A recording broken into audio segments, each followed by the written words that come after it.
We're starting on page 53 today. Make sure you're following along if you have your copy, and you're pausing the video on every page to make an annotation.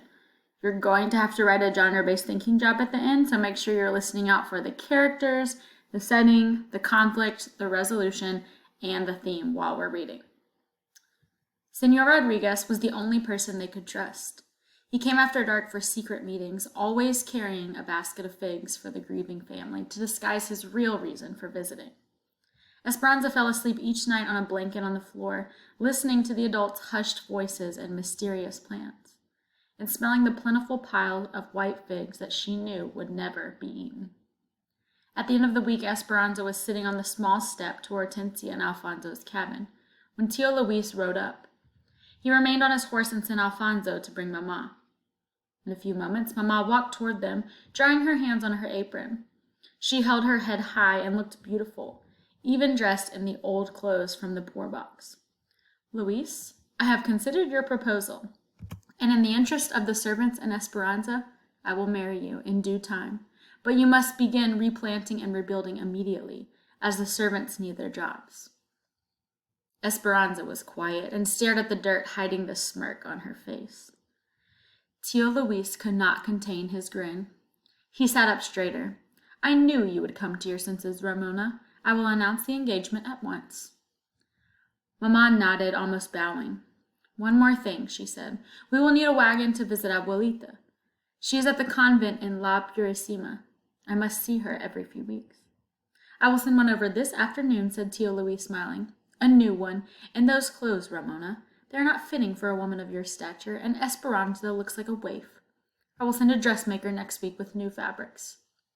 In the nicest way possible, Esperanza looked up and said, "Thank you, Tio Luis. I am happy that you will be taking care of us." "Yes, of course," he said, not even glancing at her. Esperanza smiled at him anyway, because she knew she would never spend a night in the same house with him, and he would never be her stepfather.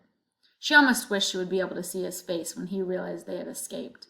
He wouldn't be grinning like a proud rooster then. The night before the dressmaker was scheduled to come, Mama woke Esperanza in the middle of the night, and they left with only what they could carry. Esperanza held a valise filled with clothes, a small package of tamales, and her doll from Papa. She and Mama and Hortensia were wrapped in dark shawls to blend in with the night. They could not take the chance of walking on the road, so Miguel and Alfonso led them through the grape rows, weaving across Papa's land toward the Rodriguez ranch.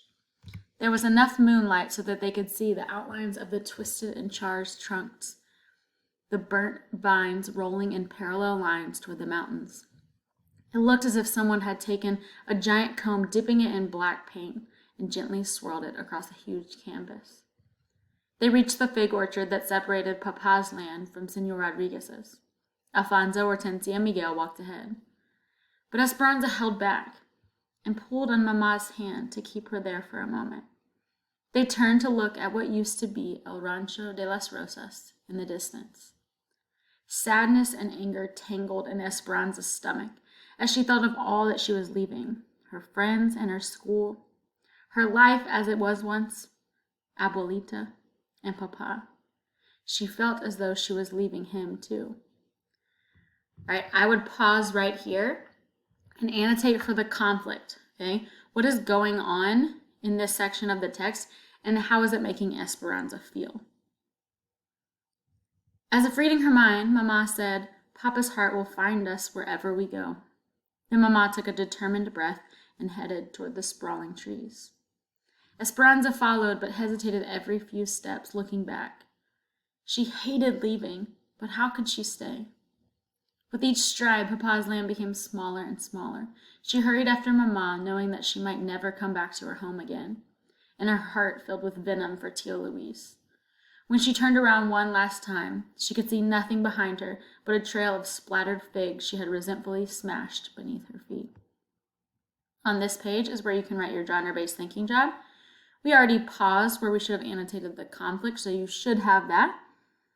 What did Esperanza do despite how she was feeling? That is a clue for what the resolution is. If you need help, make sure you come to my office hours or send me a text or call me. Good luck.